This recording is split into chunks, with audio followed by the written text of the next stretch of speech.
Sa isang bansang puno ng ingay ng politika at kontrobersya, sino ang nagsasabi ng totoo? Sino ang nasa panig ng bayan? Welcome to Bayang Pinas, ang news channel na hindi takot maglatag ng katotohanan. Dito, pinag-uusapan natin ang mga isyong may kinalaman sa kinabukasan mo, politika, pamahalaan, at ang tunay na kalagayan ng ating bansa. Hindi kami bayad, hindi kami bulag. Sa Bayang Pinas, ang boses ng mamamayan ang tunay na headline. Kaya kung sawang-sawa ka na sa mga baluktot na impormasyon at scripted na kwento, dito ka na. Dito sa Bayang Pinas, tayo ang bantay at boses ng bayan. Kung gusto mong manatiling mulat at informed, don't forget to like, share, and most importantly, subscribe dahil sa panahon ngayon, ang kaalaman ay kapangyarihan. Ito ang Bayang Pinas, balitang totoo, pusong makabayan para sa sambayanang Pilipino. Tara na't alamin ang tunay na balita. O yung ika nga nag-confirm doon sa sinabi nitong si dating Pangulong Rodrigo Duterte na bangag talaga si Marcos Jr. At itong si Ma'am Cathy Binag, ang kanyang sinabi noong sila pa nung ex niya, nung nagpunta daw sila sa bahay nitong mga walang niyang mahihilig sa pulburon na to, inalok pa daw ho siya ng pulburon ng white powdery substance pagkatapos ng Jumeps. Pagkatapos niyang nag-CR, hindi ko alam, umihi, nag-jeps, o kung ano pa. Kaya, hindi galing siya CR. O. Pagkagaling niya CR, may dala-dala daw, para sigurong multo, no? Nakadiretso lang ang tingin niya. Do you like some? Sabi ni Ma'am Cathy, no, I don't do pulburon. Kaya, ano na yan, mga kababayan, dito ay marami ho tayong matututunan. At dahil dyan, ito ho mga kababayan, ang mga headline ngayong araw na ito. Ito ho, hindi galing sa atin to. Galing ho yan sa News 5. Naku, News 5 sa tingin ko, yung mga executive nyo, hindi sila kasama doon sa Bel Air or ano pa man yung kabalbalan na yun. Hindi ba kasama? Hindi ba sila sinama? Yung mga executive ba ng News 5 hindi kasama? Kasi nakita si Annette Gozon kasama si Lisa. Wala naman tayong sinasabing masama. Kahit tayo naman, pwede natin makasama si Lisa Araneta Marcos. Wala namang problema yun, di ba? Di ba? Ito sabi, nadali ng Coca-Cola. Yan na nga ba sinasabi natin? Pero tayo ito, sa ikabuturan ng ating puso, naaawa ho tayo sa pamilya ng namayapa na si Paulo Tantoco. Nanawa tayo. Kasi, naging mainstream yung pagkasawi niya. 'Di ba? Hangga't maaari gusto ho nilang itago 'yan 'Di ba? Yung unang mga balita diyan sa issue ng pagkasawi nitong si Paulo Tantoco, heart failure o nagkaroon ng aksidente o kung ano pa man. Itinatago nila. Nagkaroon ng media blackout. Pinantapal yung issue ni Tatay Digong, kinidnap siya, dinala siya sa dahig. The whole 1 month, hindi natin pinag-usapan yung issue na yan kasi tinabunan. Ngayon, ano pang ipagtatapal nyo? Yung mga kalansay sa Taal? Anak ng Toka, hindi pwede yan. Kundi rin lamang Duterte, ang ipagtatapal nyo na issue dyan kay Paula Tantoco na kung saan na-overtrash ng Coca-Cola dyan sa Estados Unidos, hindi nyo matatakpan yan. Ako na nagsasabi sa inyo. Hindi naman sa sinasabi natin, kabisado na natin ang galawan sa social media. Kung hindi rin lamang Duterte ang ibalita nyo dyan, hindi nyo matatakpan yan. Wala tayong mapag-usapan. Araw ng linggo. The whole weekend, itong ating babalagbagin. Diba? Hanggang bukas Lunes, meron tayong latest. At ang ating papakinggan dyan, walang iba kundi yung si Auntie Claire. Pero bago hulat lang yan, baka magkalimutan. Isang like at isang subscribe, masaya na ho tayo dyan. Diba? At sa mga nahihirapan, hindi nila mahanap yung subscribe button, i-click, i-scan nyo lang ho yung yung QR code na yan. Kunyari, katabi nyo nga yung asawa nyo, hindi pa siya nakasubscribe. Hablutin nyo cellphone niya, i-scan nyo, sabay subscribe. Edi, masaya tayong lahat ngayon dito. Ayun na nga mga kababayan. Paulo Tantoco, pumanaw sa Coca-Cola overtrash. Report. Nag-uulat. Yari, di ba? Hindi ko tinatawanan yung pagkasawi ng mama. Sumalangit nawa. Totoo, hindi ho yan politiko, pribadong individual yan. Eh, ang problema, sinamahan niya mga bad influence. Bad influence. Literal. Malala na blood influence yung mga nasamahan niya. Kaya pasensya na lang dito kay Tantoko, tayo ano ho natin yan eh. Kasi nung medyo bata-bata tayo, pero hindi tayo nag-gano'n hindi tayo nag-smoke tayo, nagwalwal tayo na talagang hindi na tayo makauwi, nakaupo na lang tayo. Diba? Nagganon tayo, naranasan natin yun. Pero yung sobrang malunod ka sa ipinagbabawal na mga substance, nako, yan kayo mga kabataan, yan ang huwag nung gagawin. Kasi, nako, kasi yan mga mayayaman yan, di ba? Nahanap nila yung kasiyahan, yung pakiramdam. Kasi lahat nakuha na nila pera, ari-arian, lahat ng gusto nila pwede na nasa reach ng kanilang kamay. Pero hindi pa rin sila masaya. Hindi natin malaman kung anong hinahanap nilang pakiramdam sa pangangatawan nila. Kung bakit kailangan pa nilang magpakalulong. Kasi lulong hindi ka naman ma-overstress kung hindi ka lulong. O ito mga kababayan, baka sinasabi nyo, ginugood time ko lang kayo. Ito, Amy Marcos, panoorin mo to. Yaan si Lisa. Ang katabi niya si Frasco. Yung ating tourism secretary. Kain-kain sila Dabi mamahaling alak mga yan Walang matigas yung ayaw kumain, di ka sumusubo, Brad.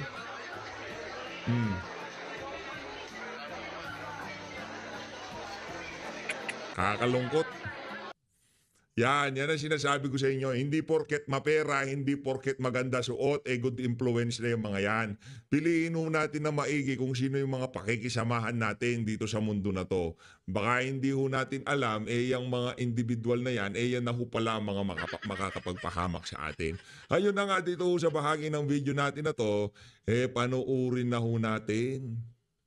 Panoorin na ho natin itong si Binibining Maharlika. Itong ito, Binibining Maharlika.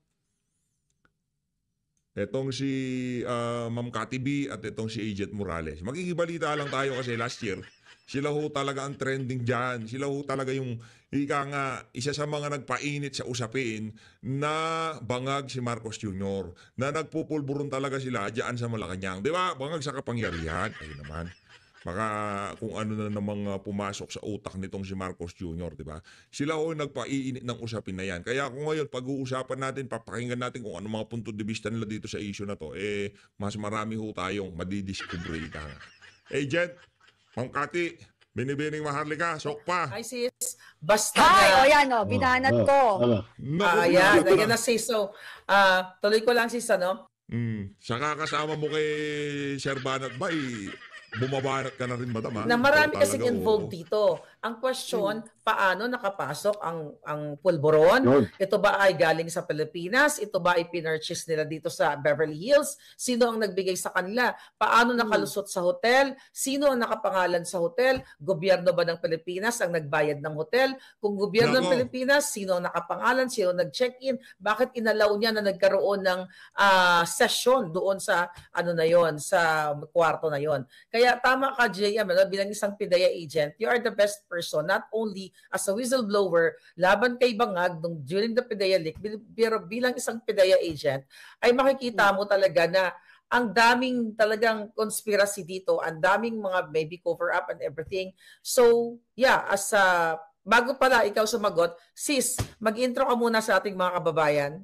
Ayan, ay, magandang gabi sa inyong lahat. Ako si Cathy Binag, na pilit sinisira pero Diyos ang naniningil at nagpatunay na nagsasabi tayo ng totoo. At saka gusto ko mag-apologize kay Agent Morales kasi for a while pinagdudahan ko siya kasi siniraan ka sa akin. So anyway, okay lang yun. Kasi running ako di ba, Agent? Morales. Ito, Wala yun, basta tayo, no, lahat kayo mahal ko, lahat kayo mahalaga sa akin, ano. Yun yung, basta focus lang tayo. Ako naman eh.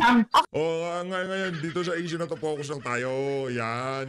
Dito tayo sa issue na kung saan magbebenepisyo ang sambayan ng Pilipino. Di ko naman meron tayong kanya-kanyang laban sa buhay. Merong nangyayaring friksyon, kiskisan sa pagitan ng iba't ibang grupo na taga-suporta ni Tatay Digong ngayong mga panahon na to. Pero as much as possible, ayaw natin talagang sumangkot dyan. Kasi dami kung lahat tayo, yan ang pagtutuunan ng pansin, wala na tayong pag-uusapan na kung saan makakapagkumbinse sa karamihan ng ating mga kababayan kung gaano kasira ulo ang mga namumuno ngayon sa ating bansa. Tuloy natin. Ang isa dito sa pinakamaganda rito, panalo tayo sa pagkakataon ito at vindicated itong si Binibining Maharlika. Gawa ng una talaga, unang-una, ang reaction ko talaga rito, talagang nagalit ako dito kay Maharlika. Sabi ko, nung nilabas niya yung sabi ko, ano ba naman kung kukulang na ito? Naalala ko talaga yun. Sabi ko, gano'n talaga. Pero hanggang sa ma-realize ko talaga, at syempre nakita niyo naman din yung naging naranasan ko talaga na panggigipit at hindi lang naman ako, pati kayo, na nagigipit talaga nitong gobyerno na to. Pero ang isa sa kagandahan dito, sa kabila ng mga nangyayari, kasama yan lahat yan may mga obstacles di ba? Lahat yan Pero ang maganda rito ay yung common denominator. Yung bang sinasabi, yung bang inilalabas, yung bang ibinubulgar, nagkaroon ba ng kasagutan? Nalantad ba talaga? Nagkaroon ba ng talagang basihan? Diba? Nagkaroon ng material evidence. Diba? Yun ang importante sa lahat. Hindi yung nagsalita lang na, gaya niya sa akin, yung wisdom ko patungkol doon sa aking trabaho. Yung naging personal knowledge ni Cathy, yung mga information na nakarating kay Maharlika, lahat ito biglang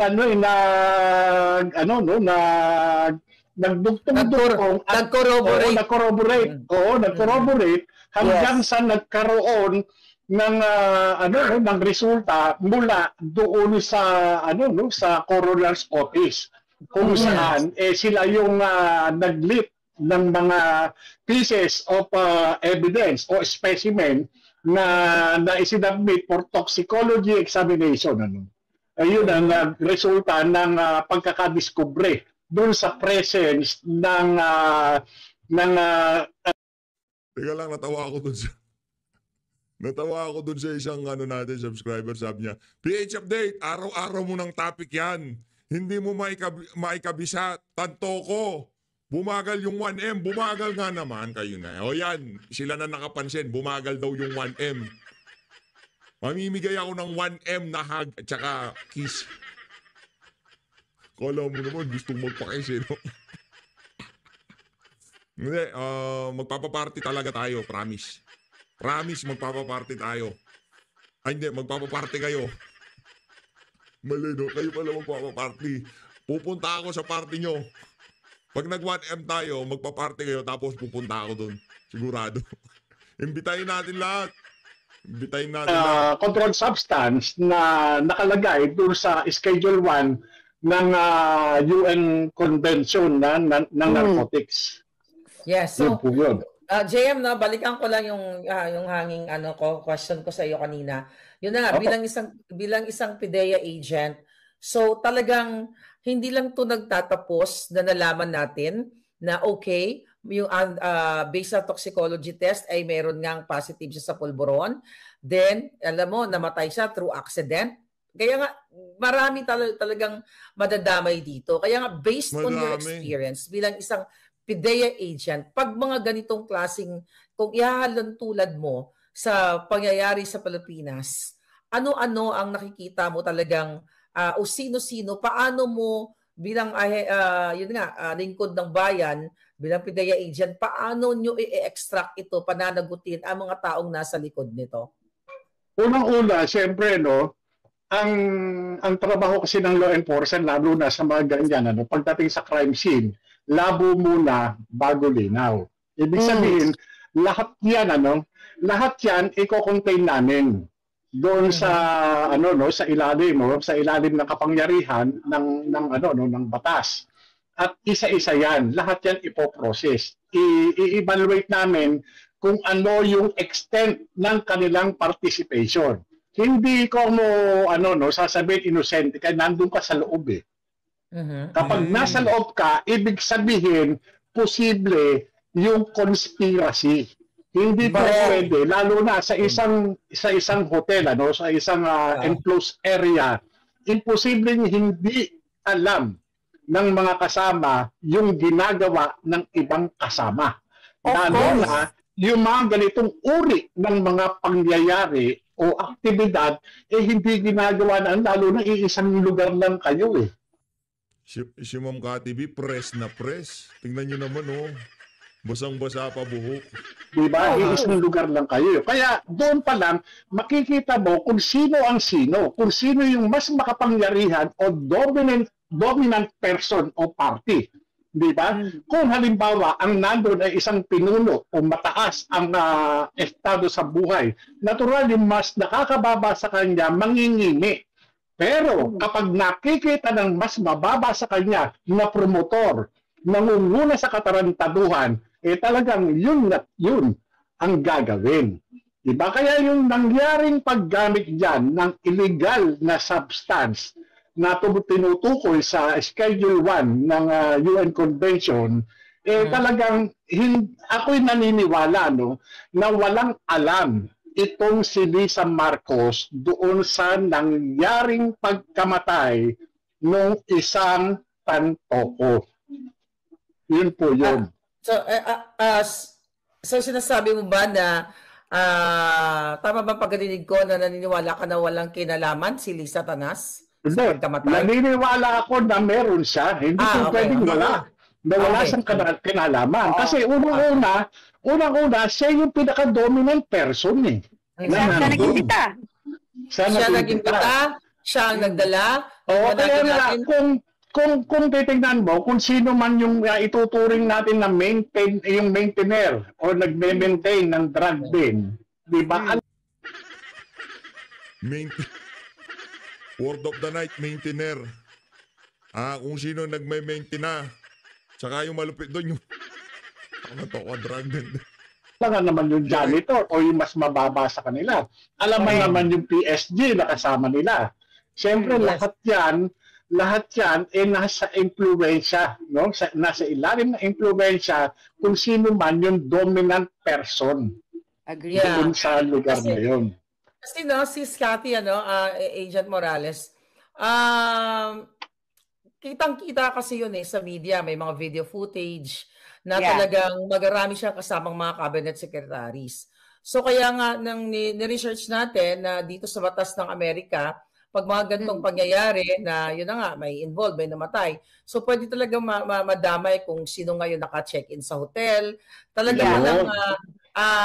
mayroong tinatawag na custody at control nitong place. Drug, yung place, yung room. Saan yung crime scene? Yung crime scene na matatawag. Tama ba, Agent?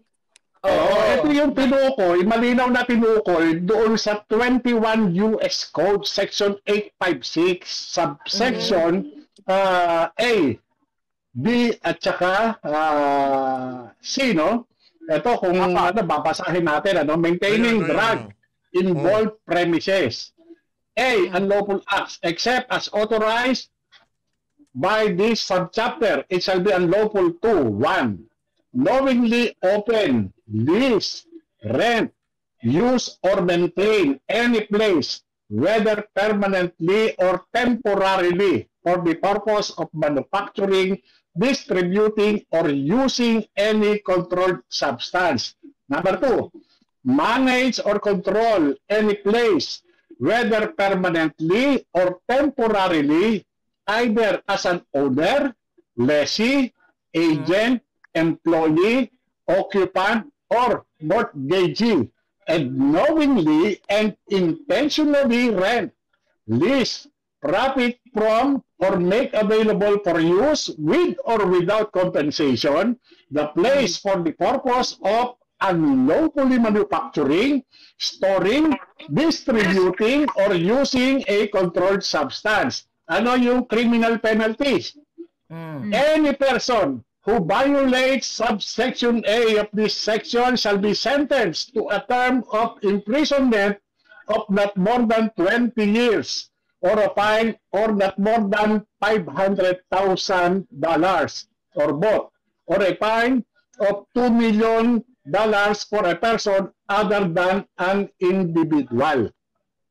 May kapareho po ito na na krimen o kaso o batas sa Pilipinas. Ito po ay tinutukoy sa Section 6 ng Article 2 ng Republic Act 9165. Maintenance of a den, dive, or resort. Yan. The penalty of life imprisonment to death. Na wala nang parusang kamatayan yan. And a fine ranging from 500,000 pesos to 10 million pesos shall be imposed upon any person or group of persons who shall maintain a den, dive, or resort where any dangerous drugs is used or sold in any form. Ngayon, paano kung merong namatay? Halimbawa, di ba? Yeah. Nandito, no? Kasi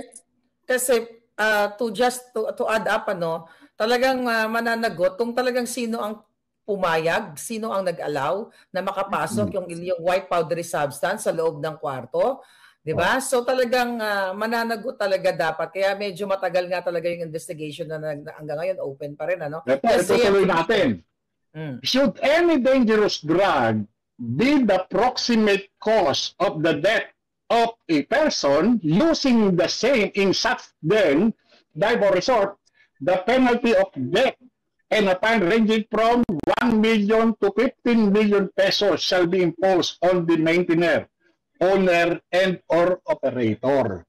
Kumbaga sa ang batas naman natin sa US at saka dito sa Pilipinas, hindi naman halos naglalayo yan. Kaya nga dyan sa Amerika, ang natin dito, meron din sila, halimbawa, ang pulburon o yung Charlie, siya, kinikilala na siya ay kabilang doon sa Schedule 1. Sabi nga, kapag first offense, not more than 20 years. Pero, if death or serious bodily injury, not less than 20 years or more than life. Fine $1 million if an individual, pero kung grupo ang nag-commit, $5 million. Yung parus, yung penalty.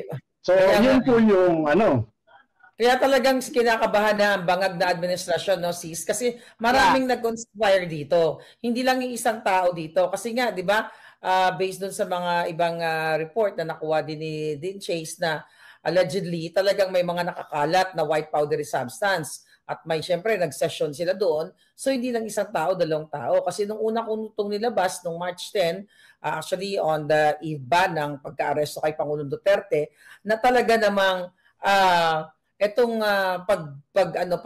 pagkamatay nito ni Tantoco ay dinelay nila ng 7 hours before ini-report, before ini-report sa LAPD. So talagang makikita mo na mayroong trying to tamper o to obstruct nila yung actual na nangyari.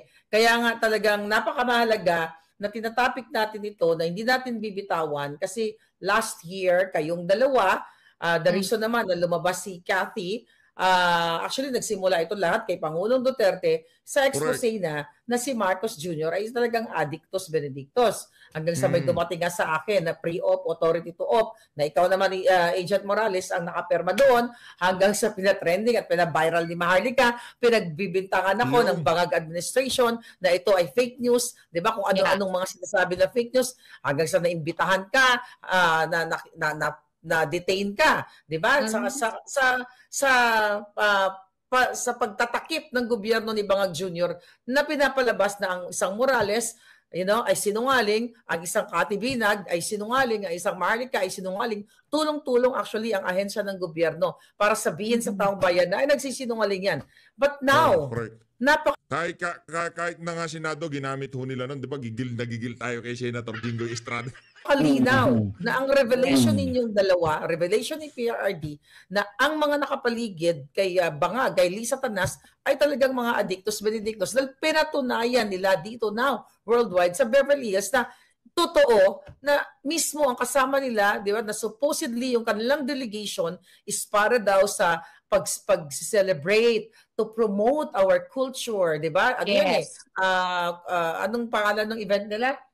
Manila International Film Festival. Manila International Film Festival. We promote our kultura, film, chuchu-chuchu. Then, yun, nalaman natin, by spending our money, people's money, na I believe yung pinambayad dyan sa hotel na yan, kung saan siya namatay, ay pera ng bayan. Imagine nyo, pera ng bayan, pinambayad. Ini-enjoy nila ang buhay nila. Travel here, travel there. Here in Beverly Hills. At now, sabi mo nga kanina si Scotty, na Diyos na ang gumawa ng paraan para ma-vindicate tayong lahat. Na mga addictus benedictus sa administrasyon ito. At saka, na-realize ko lang to now, like few minutes back, mga 15, kasi I just posted it. Na-realize ko kaya ako inaatake. Inaatake ako sinungaling ka, ilabas mo yung USB mo, yung pala palabas na to. Talagang gusto tayo lahat i-debunk. Parang tinatrabaho tayo. Parang kinukulit ako about it. Pati yung condition nila. Oo, kasi para, wag niyo nang paniwalaan yan si Kati kasi palabas na to. Yung pala yan, di ba? Nako. Alam mo kagaya dito, no? Una-una kung babalik tayo dun sa dun sa crime scene, Crime scene, ang isa sa dapat malaman natin dito kung sino yung registered occupant kung saan nagkaroon ng alleged session ng yung abuse ng controlled substance kung saan nagkaroon ng patay, di ba? Dapat malaman kung sino yung registered occupant nung kwarto na yon. At di ba? Mula doon malalaman kung sino yung kung sino yung guilty at yung lesser guilty. Di ba? At mula doon, sino-sino yung mga nandoon sa loob ng kwarto. Yung crime scene, no? Crime scene. Ano sa kanta na ba tayo nito nasabay-sabay niya ng bangag. Ngiwi. Naalala ko ito si Atty. Harry Roque. Bangag. Ngiwi. Talaga? Ang question nga dyan, JM and Cathy, na kung nakaregister pa yan sa Office of the President or sa First Lady, buong bayan yan. At saka yung ginawa ang nagre-represent dyan ang buong Pilipinas na dinrag nila sa ganong klaseng kapariwaraan na nag-session sila doon, then may namatay. Talagang mananagot yan. Yung kung let's say for example, Office of the President, kunyari ang nakaregister doon na yun ang nagbayad ng ang gobyerno ng Pilipinas. Nagbayad sa hotel. So doon mananagot na ang gobyerno ng Pilipinas. When you say gobyerno ng Pilipinas, sino ang nag-facilitate ng event na yon? 'Di ba? Sino ang nag-facilitate ng nag-check-in and everything. Kaya talagang madugo ito. Kaya no wonder binamind condition na nga nila, tinitira tayo, dinidiscredit, ako, lalo na ako, ikaw, Cathy, and now, Jan Morales. So, mahaba-haba ito at pwede talagang, possible talaga na mananagot lahat ang mga nandoon. So, we just don't know kung ano yung arrangement, bakit si Lisa Tanas naka-in and out pa sa Amerika. So, yan ang kinakaabang-abangan natin dahil malinaw sa sikat ng araw na ito ay lahat ng halos ng mga tao doon na kasama nila sa hotel ay konektado sa gobyerno ng Pilipinas. Ibig sabihin kung ito kumbaga sa kung ito halimbawa official activity.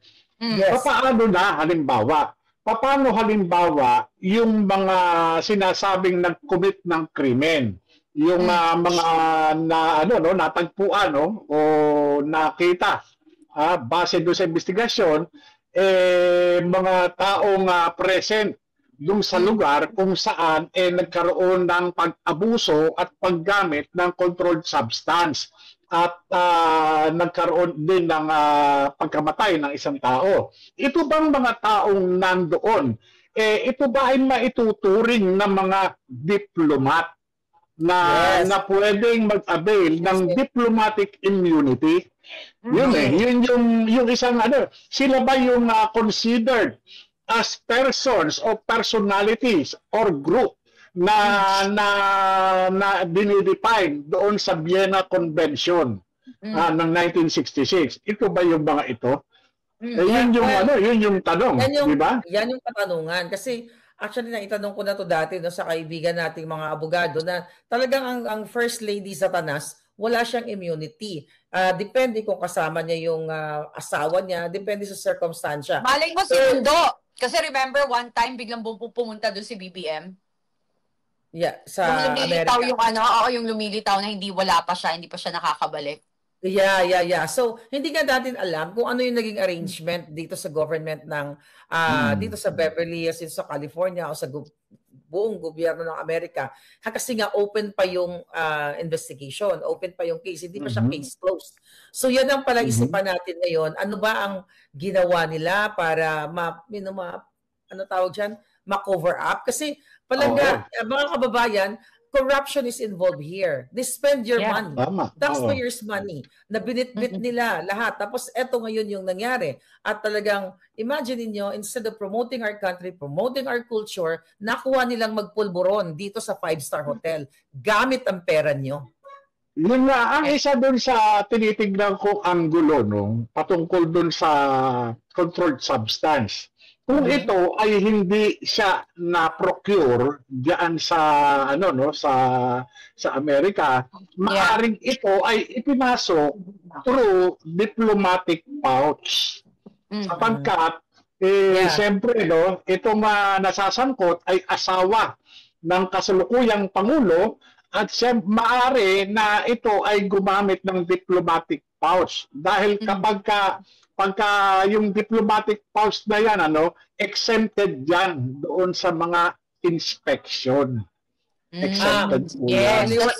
Liwanagin lang natin sa ating mga kababayan kasi I talk about this kahapon na ang question is, yun ba yung pulburon, yung white powdery substance, ay bit-bit ba nila from the Philippines at kasama doon sa binabanggit mo, JM, na diplomatic pouch na hindi pwedeng galawin if you have a diplomatic immunity, yung iyong bagahe. Kaya nga lagi ko sinasabi, kahit bangkay ng taal o buto-buto ng taal, pwede nilang bitbitin mula dyan, papasok dito na hindi sila magkakatrouble dahil hindi sila mati-check. So yun ang isang katanungan. Saan? Kasi kung bitbit nila ang pulburon mula Pilipinas hanggang dito, panibagong kaso na naman, smuggling of white powdery substance.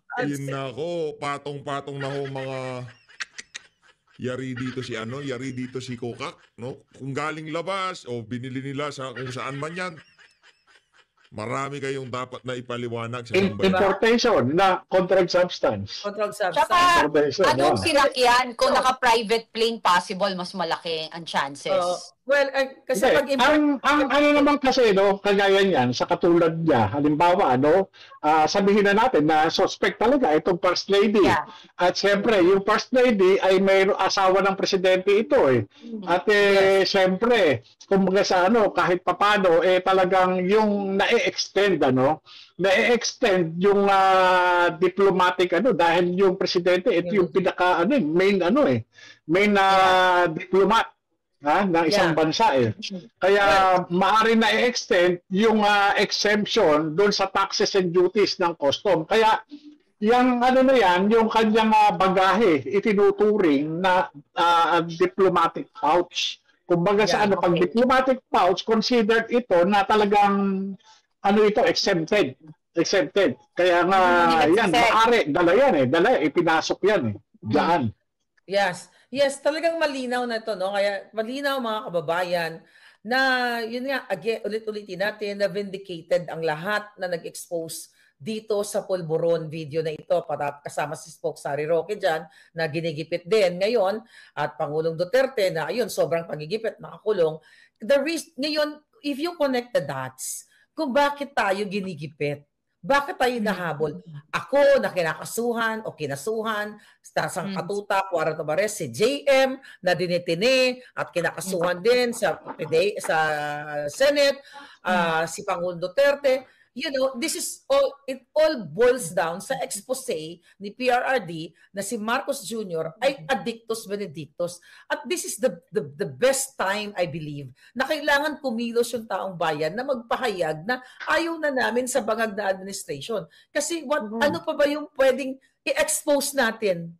Ano pa ang pwedeng i-expose natin para panagutin ang bangag na administration? Ito na yun. Ito na yung best time na ngayong araw, kahapon, the moment na inilabas na positive nga sa pulburon itong si Tantoco, tama lahat ng revelasyon ni Cathy Binag na inalok siya ng white t-shirt o do you want, sabi ni Lisa Canas, dahil nakapasok siya sa loob ng bahay. So, for you guys, you both are fighters, tayo lahat dito, na hindi natin tinatantanan yung issue na to. Ano ang dapat sa tingin ninyo na ginagawa ng mamamayang Pilipino na bakit tila okay lang sa kanila na mayroon tayong bangag na presidente? Ano kaya? Ano yan? Game. JL. Alam nyo, ang ano dito, no? Ang isa doon sa nakikita ko, no? Tila napapagod yung tao. Talagang sa sobrang pagkadismaya ng taong bayan, hindi na nila alam talaga kung ano yung kung ano yung gagawin. Dahil nga parang dun sa parang nawawalan na sila ng pag-asa Dahil kanino sila magsusumbong, di ba? I think it's time for the yung isa sa Yeah, diba? I think it's time for the Kuya, kailangan na yung Duterte aligned senators, politician, it's time for them to fight for it. Hindi lang mamamayang Pilipino kasi binoto sila ng yung Pilipino kasi binoto nga sila diyan para meron tayong boses diyan at saka tagapagtanggol, 'di ba? Panahon na sila naman yung magtumayo for us, then we'll follow them. Kaya nga tinawag natin silang leader, 'di ba? So they need to stand for us. Sila Robin Padilla, sila Bongo, Senator Bato, 'di ba? Lahat 'yan, sila Sen Marcoleta, yung sino align, number 1, yung una na lang si Amy Marcos. Kung talagang sinasabi niya na na nahiya siya kay BP Sara, una sa lahat, etong nangyaring to sa Amerika, alam niya to ba't di siya salita? Diba? That's not gonna happen, sis. Wala na tayong asahan kay Mangga, kay Amy Marcos. But again, Jayan, babalikan ko lang yung diplomatic immunity na sinasabi natin. Kasi I believe yung mga pumunta doon, yung mga kasama sa entourage, di ba, nakaregister yan. Kung sila ba ay pumasok through their diplomatic passport. Di ba? Private, yung personal ba nila o diplomatic passport? May immunity ba sila o wala? So kung ganyan talaga ang issue na wala silang mga diplomatic immunity, mananagot talaga sila dito at talagang hindi sila makakalusot sa batas ng Amerika. Kanya lang go. Yeah, hindi lang natin pa ngayon alam dahil nga the investigation is still ongoing. Yes, sis. And then, saka by experiences, kasi ako rin, di ba, parang yung ex ko naman naging congressman din. Hindi naranasan ko talaga, hindi siya check yung luggage ko. Hindi naharang yung bagahe ko. As in, I go straight. Ganun talaga. Oo, sis, kahit yung naka-private plane kami, hindi na siya check yung mga namin, hand carry namin. So, diretso lang kami sa car. Kasi, may tarmac, di ba? Di ba, ikaw, siguro nakita mo yan, Kuya JM. Di ba, sa pag-private plane ka, diretso yung aeroplano, yung kotse mo nandyan agad So, bibigay mo lang yung passport mo. Usually, pag international flight, binibigay mo yung bagahe mo. Pero yung hand carry mo, hindi. Meron lang dadaanan. Pero you can even talk to that person. Kung sino yung dadaanan mo, pang VIP kasi yan At saka yun nga, pang mga diplomat. Oo. They will not touch it. And madalas, wala pang